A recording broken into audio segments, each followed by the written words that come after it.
Okay guys, so baru je minggu lepas aku buat video pasal dia tukar website lagi. So kali ni aku tengok dah down lagi, dan aku jumpa website baru dia, hdht.cloud pula dia pakai. So kita tengok Wiz dia baru register 22/9 dalam sebulan lepas. Kemudian dia terus guna dalam sehari dua ni, mungkin baru guna lagi website ni. So macam manalah korang boleh terasa nak percaya dengan skim yang asyik tukar website macam ni. Tak ada sebab kenapa dia perlu tukar website. Kalau nak tambah produk dan sebagainya, cuma tambah sajalah. Patutnya tak jadi masalah. Kalau perlu tukar, dia tukar server saja, dia takkan tukar nama website tersebut. So saya rasa ini sebab kita dah buat video, so dia pun tukar link.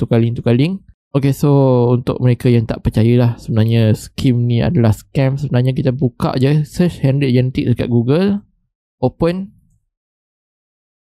So ini adalah website dia. Atas sekali dah bagi dah important notice.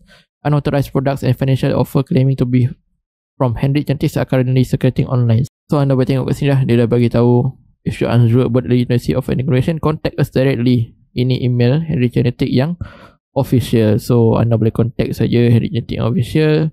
So saya harap jelas lah. Itu saja, sekian. Terima kasih.